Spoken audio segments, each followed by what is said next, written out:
Hello, and welcome to Nevada State High School's Resume Building Getting You an Interview tutorial for all students. Use the guide bar at the bottom of the presentation to navigate through the presentation. Go ahead, click the forward button now to begin the presentation. During this tutorial, we will discuss general information about the purpose of a resume, the organization of a resume, and different presentations of a resume. At the end of the presentation, you will take a 5-question quiz. Follow along closely and let's get started. Click to the next slide when you are ready. A resume is a personal summary which includes your professional history and your qualifications for the job in which you are applying. Click to the next slide when you are ready. It is a common misconception that a resume gets a person hired, when in reality, a resume gets you an interview. The purpose of a resume is for employers to find suitable applicants to interview. You are the selling point for getting hired. Click to the next slide when you are ready. It is important to stand out through your resume. To stand out to employers, include interesting information such as valuable skills pertaining to the job that sets you apart from other applicants. Your resume becomes your first impression to an employer, and without that interview, you do not have a chance to explain why you are the perfect person for the job. Click to the next slide when you are ready.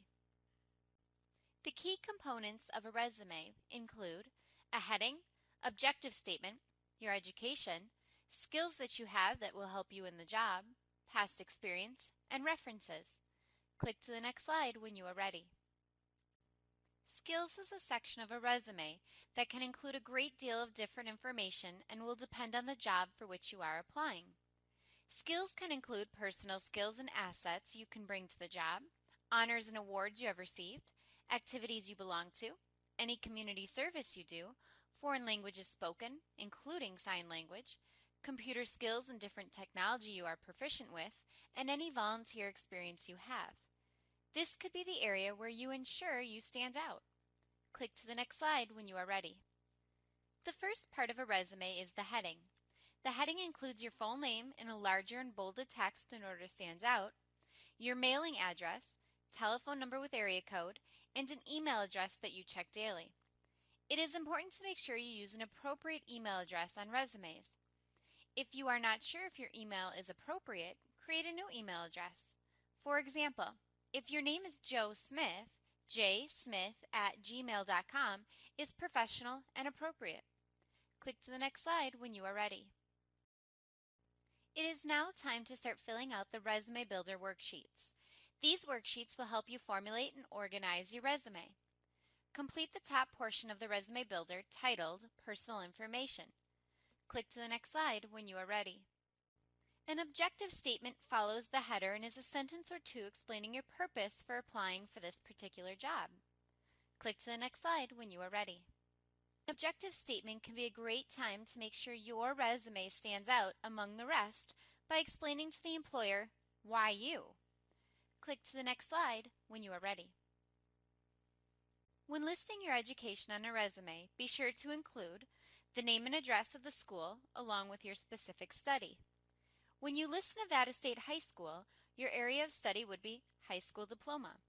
You should also include your graduation date or anticipated graduation date, GPA, and any relevant course. Click to the next slide when you are ready. Relevant courses would include any honors or advanced classes related to the job. It is important to understand this does not mean any general courses. For example, 4 semesters of Spanish, marketing, or economics. Click to the next slide when you are ready. Complete the education section on the Resume Builder for Nevada State High School. The date of graduation can be filled in with your anticipated month and year of graduation. For example, June 2015. Click to the next slide when you are ready. In order to really stand out on your resume, take a minute to think about the skills that you hold that you would want to share with employers. Computer skills such as programs, software, and different types of technology is important to list as technology is such a pivotal part of most current and future jobs.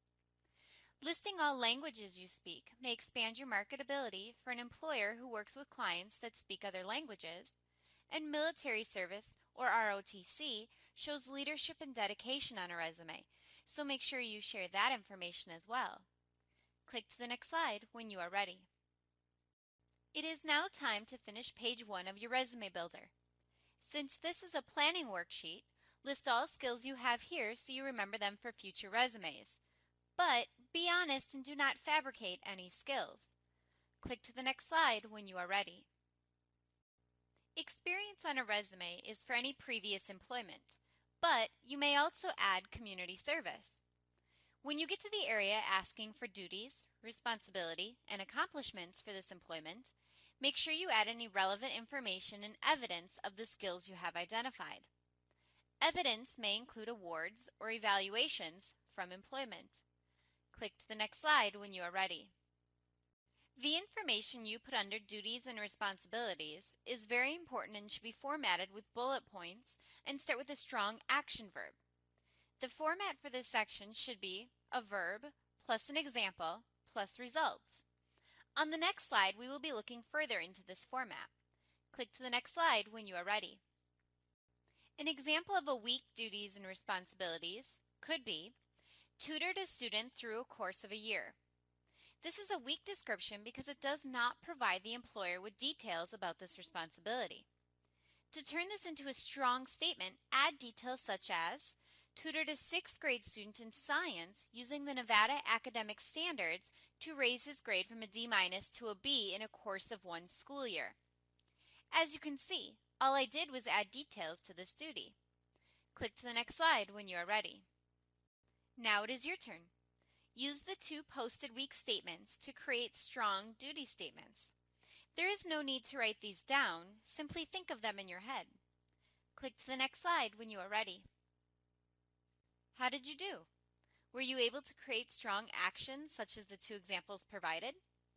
To change sell clothes at Abercrombie & Fitch to become more detailed, use recommended, selected, and helped locate clothes based on customers' desires. Notice that now employers know exactly what you did while working at Abercrombie & Fitch. Click to the next slide when you are ready. It is now time to fill out page 2 of your Resume Builder worksheets. Remember to use strong action verbs when describing past employment. If you have never had a job before, use volunteer opportunities or community service in which you have been involved.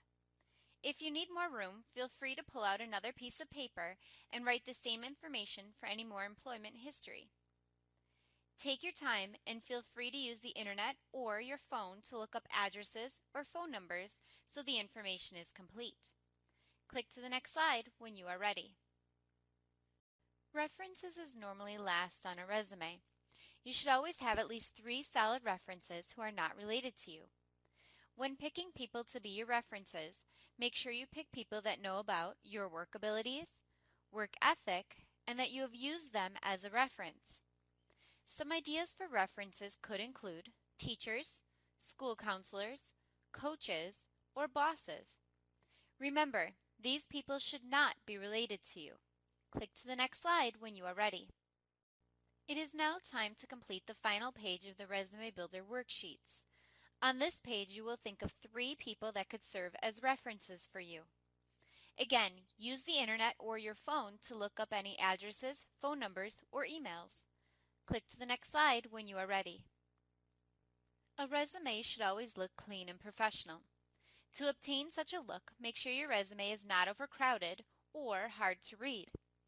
Margins should exist on a resume to create a clean edge, making it easier for employers to read. Click to the next slide when you are ready. When trying to make titles and your headings stand out, use a bold font. Avoid texts that are hard to read, such as Comic Sans, or any type of handwriting text. Stick to a simple text such as Arial for all the resume and use a font that is easy to read, such as 11 or 12 points. Do not make your font smaller to save room or to keep your resume to 1 page. This simply will clutter your resume. Click to the next slide when you are ready. Avoid using articles such as a, and the in your resume and keep your writing simple and concise. To achieve a clean-looking resume, use lists and bullets versus sentences anywhere and arrange your information in columns or linearly. Click to the next slide when you are ready. There are many different types of resumes, such as chronological, which shows a strong work history, functional, which is used when making a career change or when you have gaps in your work history, and combination, which is a combination of the previous two types. Click to the next slide when you are ready. Resumes should be targeted around the current job in which applying. A resume does not fit into the one-size-fits-all mentality. You want to make sure that you are showing the employer the time you spent to show off your skills to the specific job. Click to the next slide when you are ready. Here's an example of a resume to use in high school and college. It can be found on Microsoft Word and has been posted in Moodle for further reference when you create your own resume. Click to the next slide when you are ready. Now that you have finished filling out your resume builder, use the format provided on the previous slide to create your professional resume. Remember to fill out all sections. Be professional and keep your resume looking clean and easy to read. Click to the next slide when you are ready. It's a done deal. We've completed the presentation for building your resume. You can now sit down and create a resume to land an interview for your dream career. Keep in mind the valuable information we went over, like the purpose of a resume, the parts of a resume, making sure your resume stands out, the presentation of a resume, and how important it is to customize your resume towards the job in which you are applying. Now, let's take a short 5-question quiz on your understanding of the tutorial. Click to the next slide when you are ready. Let's go through a couple of things before you begin your 5-question quiz, including: Number 1. After answering each question, click Next. Number 2. After answering all the questions from the quiz, click Submit All. Number 3. You will have 2 opportunities to take and pass the quiz with an 85% or better. Be careful because some questions will calculate negative points for answering the question incorrectly. Take your time and read each question carefully. Click to the next slide when you are ready to begin.